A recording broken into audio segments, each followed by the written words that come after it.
Guys, hello, welcome back. You know what? The unbelievable thing happened. The unbelievable thing. We have a hair metal albums, but not just any hair metal albums. We have hair metal albums, the best hair metal albums of the last 25 years. An article, a list on a Loudwire.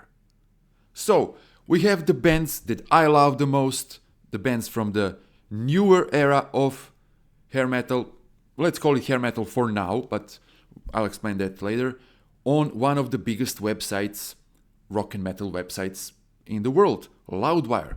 I don't know what happened to you, Loudwire, but I'm only gonna say this now. Congratulations, I applaud.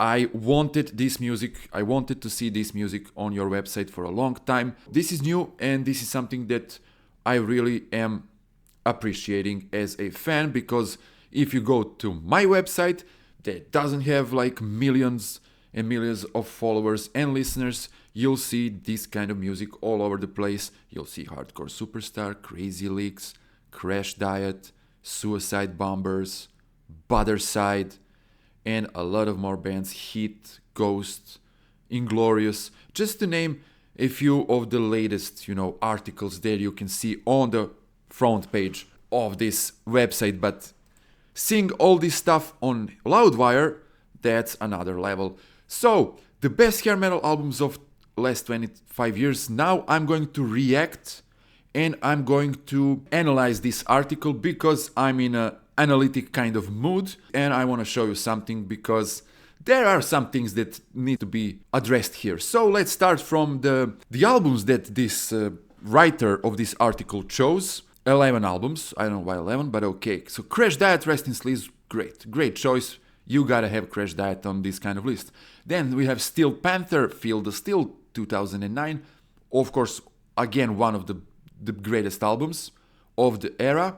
Then we have Hardcore Superstar. I think this is the first time I've seen Hardcore Superstar on this website, and Crash Diet also. Author chose Split Your Lip, and I have a little bit of a problem here. I know this is subjective list, but I think before this album, you really needed to consider the 2005 self-titled and Dreaming in a Casket. But this album, Split Your Lip, is one of the top 4 albums that this band released. The last one of this top 4 would be Beg for It from 2009, but again, great album, okay. Wigwam, Non-Stop Rock and Roll.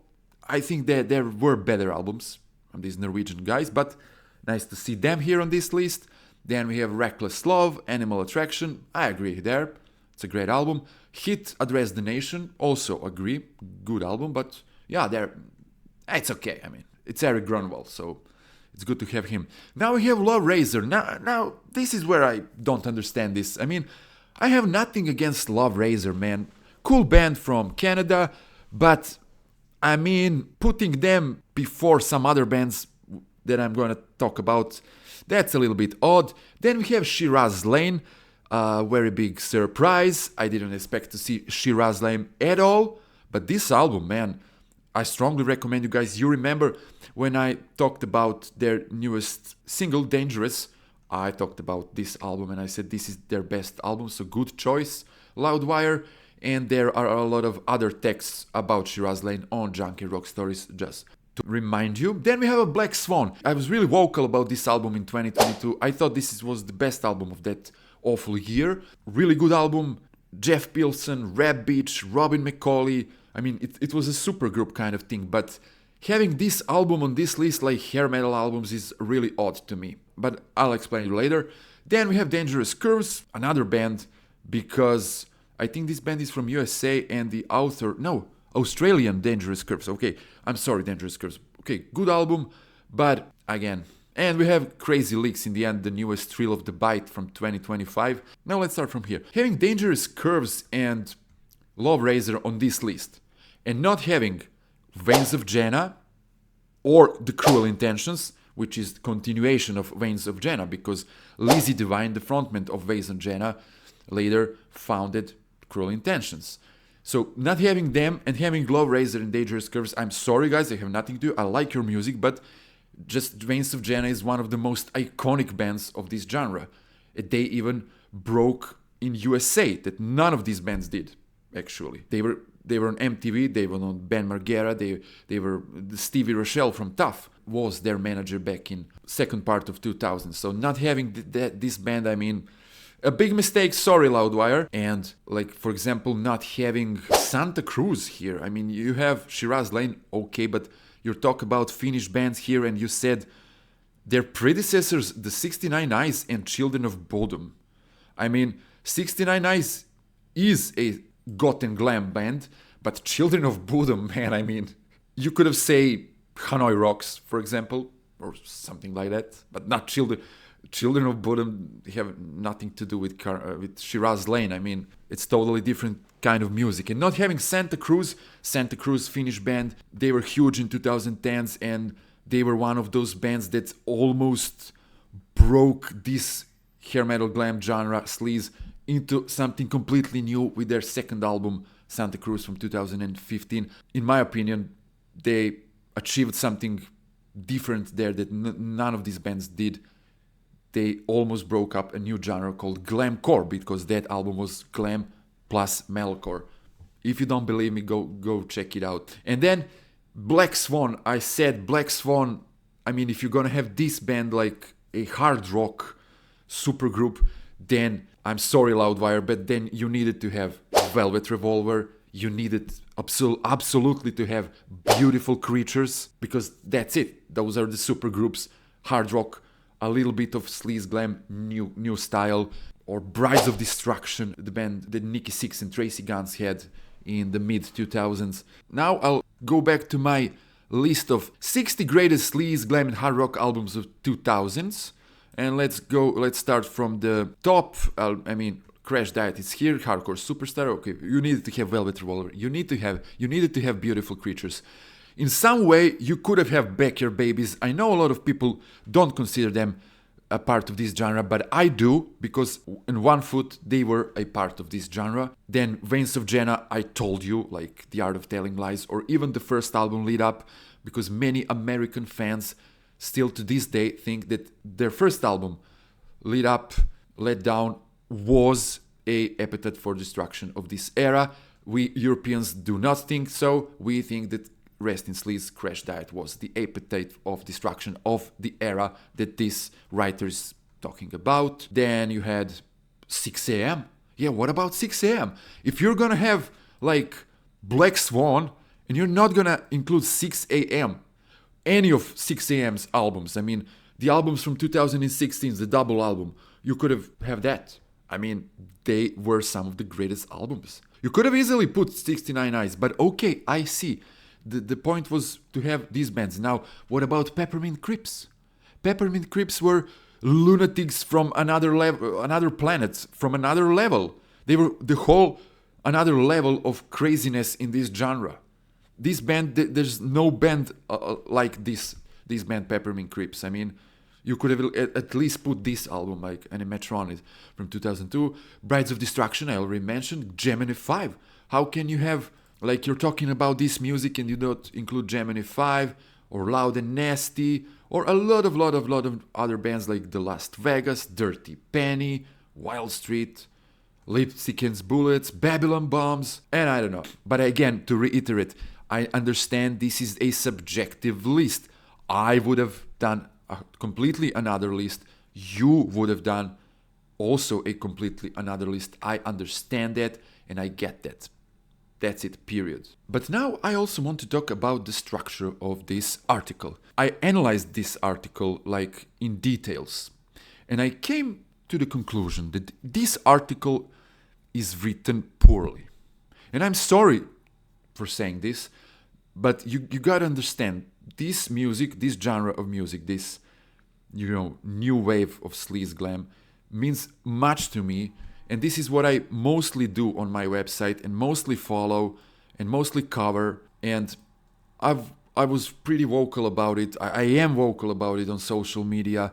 And I was born and I lived through this era, lived through it, and I was a part of it. I mean, small part, because my bands were not that famous and never on the level of Crash Diet and Hardcore Superstar and whatever. Not even on the level of the worst band, but never mind, I was the part of this, and this means very much to me, and that's why I analyzed this article, and I came to the conclusion that this article, it just lacks, authenticity, it lacks knowledge also, and I'll show you why. The title of this article is 11 Best Hair Metal Albums of the Last 25 Years.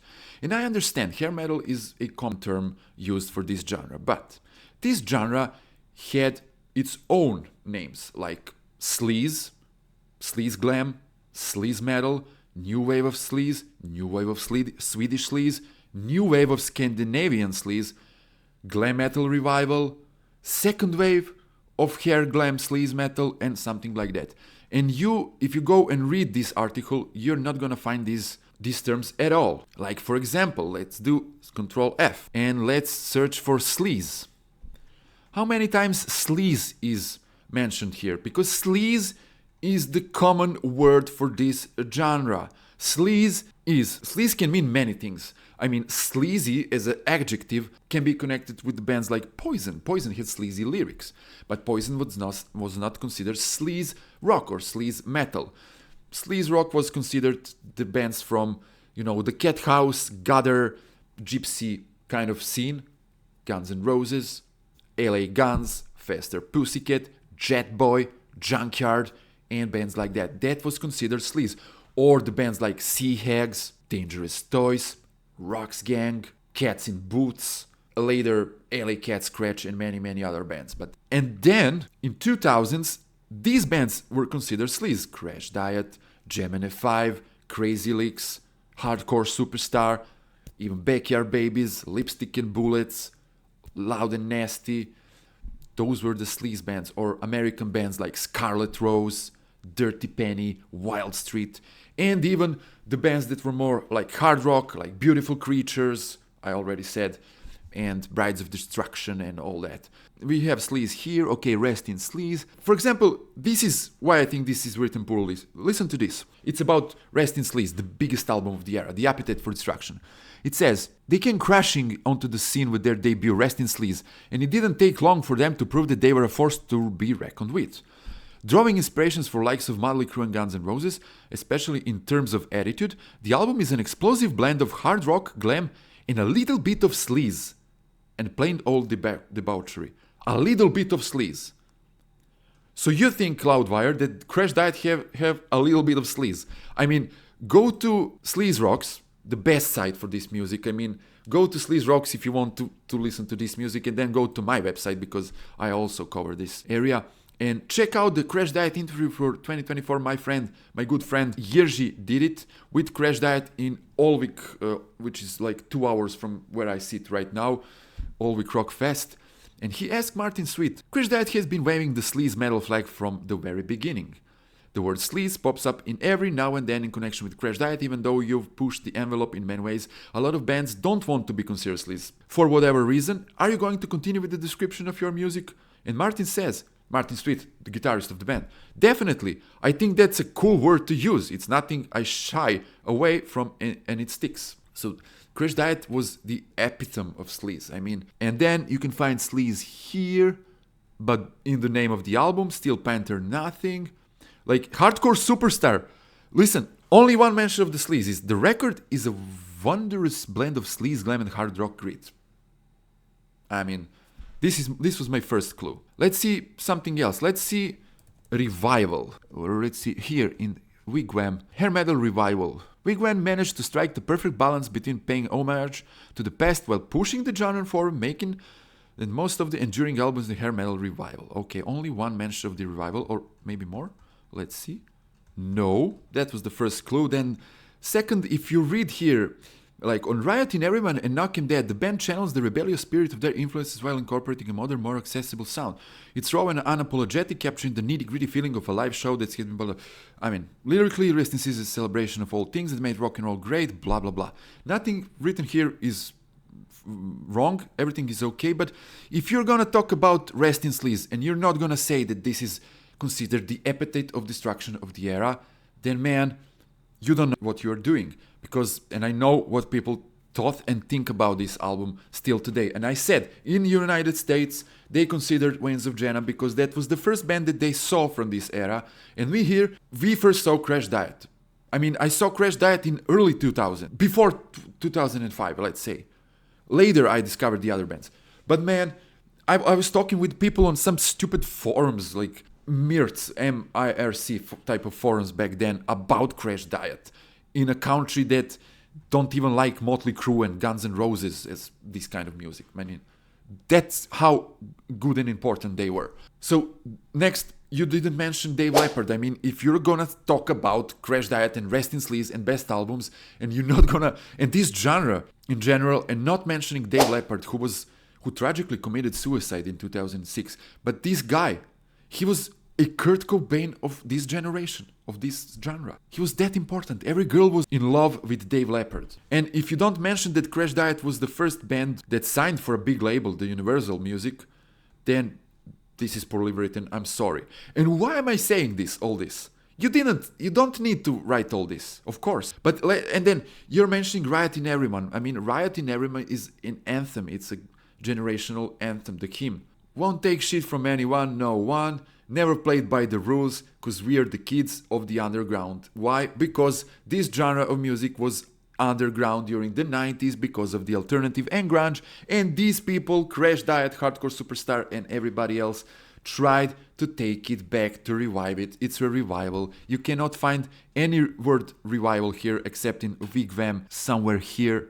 Like, do you even know what are you talking about? And why am I going so deep into this? Because let's see the next band, Steel Panther. In this part of the list, you're explaining everything. You're explaining what happened with Satchel in 90s. You're explaining how they started in like a metal shop in 2000s. So you're explaining a little bit of history, but you didn't mention the history for Crash Diet. I mean, one of the biggest bands. That's wrong. And then we have Hardcore Superstar. Okay, I already said what I think about this album. Great album, but not the greatest. But listen to this. Hailing from Gothenburg. Remember the word hailing. Formed in the late 90s after vocalist Joachim Berg and bassist Joachim Martinsson decided to get away from a grunge. This is taken from Wikipedia, this sentence, but okay. Pair succeeded, bringing in Vic Zeno on guitar and Magnus Ade Andersson on drums. Hardcore released myriad of records in formation. This record is wondrous blend of sleaze, glam and hard rock grit. Okay, we have sleaze here. But bringing in Vic Zeno on a guitar. The Swedish bands had always had a knack for capturing wild energy of hair metal, flamboyance plus powerful bite, okay. Catchy and listen to these words. Combines catchy anthemic choruses with the raw additive of classic rock and roll. The perfect vehicle for songs, hedonistic lyrics. No, not a mention of sleaze or street, because these guys always loved to be referred as street metal, street rock. If you ever heard Jokke or anybody in an interview. And now the next clue. The production of Split Your Lip is polished, but still has some teeth, adding to the album's aggressive energy while staying true to the glam metal roots. Man, this album is recorded on 1-2-3 in like 10 days. Go Google it. You'll see. You'll hear it. You hear the songs. I mean, they're so raw.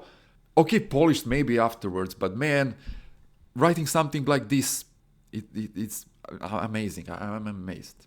But again, thank you for doing this. Thank you for writing this. But the analyst and the lover of this genre and somebody who, lives and breathes this genre, I needed to react. And let's back to this Vic Zeno on guitar and Magnus Ade on drums. So the pair succeeded. Joachim, Jokke and Martin succeeded forming this band. This is how it's written. Bringing Vic Zeno. What the hell are you writing about? Vic Zeno?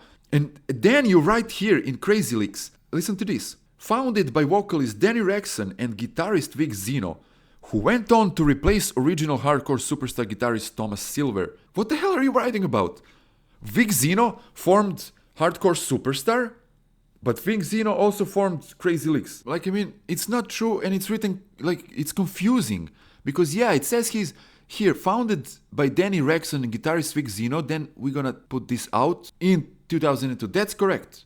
Crazy Leaks is founded in 2002. But Vic Zeno went to replace original hardcore guitarist Thomas Silver, but here we can see that the pair succeeded bringing in Vic Zeno on guitar and Magnus Ade Andersson. Magnus came after the first album, because there was another drummer who played on the first album in 1998. Ade basically came a little bit after. But man, Vic Zeno came in 2007, 2008. Like, this is confirmed in the interview that I did with Danny Rexon. Like, if you scroll all the way here, can you share 3 of your best memories from the early days of Crazy Licks? And the guy said the first one was Chris Laney production in Polar Studios, ABBA. And the second one was also going on the first tour supporting hardcore superstars in the UK. That was a big moment for the band. The tour ended with the original guitarist, Vic Zeno, leaving the band to join Hardcore Superstar. But at the time, it was still a major step forward. And that happened in, like, if you go on the Wikipedia, that we are not going to go right now, and you'll see it was in 2008, I think. And then in 2009, Hardcore Superstar releases Beg for It, and then in 2010 they release Split Your Lip, this album. And then I can go on and on, but this video is already too long. And in the end, I think this article is written with the help of AI, because I see AI words and AI phrases here, like this one. Catchy, anthemic choruses, raw attitude, classic rock and roll. Hailing from Gothenburg, Sweden. Like, exuberant performance, catchy melodies, key elements, whether you're a lifelong hair metal fan or a new genre, something like this. You know, you can spot this, because I've played with AI and I know what I'm talking about. Shiraz Lane blends the sound of classic glam and hair metal with a more modern sensibility. Fresh take on genre, delivering high energy tracks, euphonious hooks, and hard-hitting riffs. So this was all the same adjectives used. Big Disaster and Immortal Souls blends classic hard rock with melodic hooks, creating a sound that feels both timeless and fresh. And Crazy Licks. Soaring vocals, electrifying guitar solos, infectious melodies. Then I did something like this. I asked ChatGPT to write me the exact same article like this one. Like, Finland's Shiraz Lane brings a unique blend of melodic hard rock and hair metal swagger to the table. Infectious title, classic glam, putting their modern spin on it, massive choruses, electrifying performances, or like here, glossy aesthetic infused with pop sensibilities, capturing the feel-good energy of 80s glam rock with a modern twist, anthemic sing-alongs, nostalgia. Even this, my attempt on ChatGPT even wrote a little bit more of sleaze. He puts the sleaze in Hardcore Superstar. It's fine lines between sleaze metal and hard-hitting street rock. So ChatGPT actually wrote this like more precise. Aggressive yet melodic approach, while keeping the party-ready hair metal energy and solidified with blah blah blah. So you see the same adjectives are used here, and with the overall tone of this article, which is generic. I mean, maybe it's not AI, maybe it was more like half AI, like, because it feels generic and it feels out of touch. Because if you are a journalist and you really like these songs and these bands, you would not use these adjectives in every single explanation for every single album. Here you will say it's a sleaze rock with a bit of sleaze, but you will say here it's some kind of a melodic sleaze or dark sleaze, and you'll say this riffs is like a hurricane, or this drum beat is like is gonna melt you down and put you down in your seat, and these lyrics are poisonous. You'll feel like this, will feel like that. Every journalist has its own style, but here I don't see this, I don't hear this, and man, I guess Loudwire is gonna hate me because of this, and I'm sorry. And I already said in the beginning, thank you for doing this, but do it better. Call me. We can talk, we can discuss. I can give you some, directions if you want. If you want to cooperate, why not? I'm always for the cooperation, and I'm always for bringing new people into the community. I don't know who wrote this. Let's see, Sydney Taylor. Okay, Sydney Taylor. I don't know who this person is, but yeah, she's writing a lot about hair metal, and that's good. That's great. Overall, I don't know. Next time, do it better. This is me. I needed to react, and this was my reaction. I know it's a little bit longer video, but guys, if you didn't have anything better to do, I just want to say thank you for being with me. Kudos to this. Hoping that I'm gonna see more of the 2000s glam sleaze and hard rock on Loudwire, but please, please, please do a better research and do it like a little bit more, I don't know. Don't say that Hardcore Superstar brought Vic Zeno because he was not the original guitarist, Thomas Silver was, and things like that, which were not necessarily a mistake, but just a confusion. Maybe if you did use AI, maybe the confusion started there because AI is not 100% accurate. And that was it, guys. Thank you for being with me. Subscribe. Tell me what you think if you're from this genre, and if you are from Loudwire, contact me. Let's cooperate, and see you next time. Ciao, ciao.